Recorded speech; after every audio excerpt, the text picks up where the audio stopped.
Well, I'm here outside the Tiger, and you may be wondering, well, what's wrong with the roof? Why does it need fixing? So I thought what I'd do is take you on a little tour in the roof space to see some of the problems going on upstairs. I'm joined by David Izod, who is our resident expert in all things about the Tiger. So come with me and have a look at some of the work that needs to happen in the Tiger roof. So this is the ceiling over the first floor kitchen in the Tiger, and you can see the floor here slopes down dramatically. The cause of that is twofold. One is that the post has dropped, foundations problem, but also right in the corner there you can see there's an oak beam supported by an oak post, and because of rot from water having been running through it for years, it's completely rotted away, and it's now supported by that iron strap, but we need to look in there to make sure that's effectively repaired. So here we are in the north end of the Tiger roof. The floor that I'm standing on at the moment wouldn't have been here when its original construction. This would have been entirely open to the bedroom below us. This is a typical construction for buildings of this age. And this beam here is an important beam that runs through the length of it.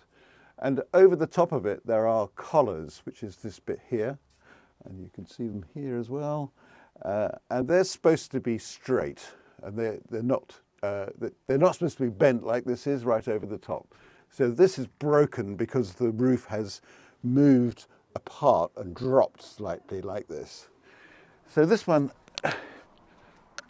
is clearly deformed.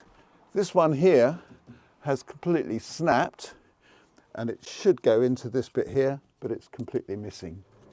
So this is part of the problem with this roof, is that these steel nails have rusted, and when they rust they crack the back of the tile, so the tile is unsupported and begins to drop out. So these are the rusty nails that are rusting and expanding. You can see, oh, there's one that's dropped off in my fingers. So this wall behind us here is a separation between the original open hall, and that stopped the smoke from getting from the hall into this bedroom chamber that we're standing in at the moment. Now in the central section of the Tiger loft, and this area would have been completely open from the ground all the way up to the underside of this roof. There would have been an open fireplace in what we now call the Tiger Lounge, and the smoke would have gone everywhere, so that you'll see that this wall we're looking at here is slightly smoke blackened, and the timbers also are slightly smoke blackened. However, they're not bad, so that suggests that probably the first floor in the Tiger Lounge was probably put in somewhere in the order of 50 to 100 years after the original construction of the building. So here we have the beam that runs across the middle of the building that we've seen earlier on. And as we talked about before, the roof has dropped slightly, which meant that the collars have become deformed. These are the collars. In this instance, it's not the collar that's deformed, it's the primary beam. And this is actually snapped through here completely. So somebody's put in these timbers here to support it.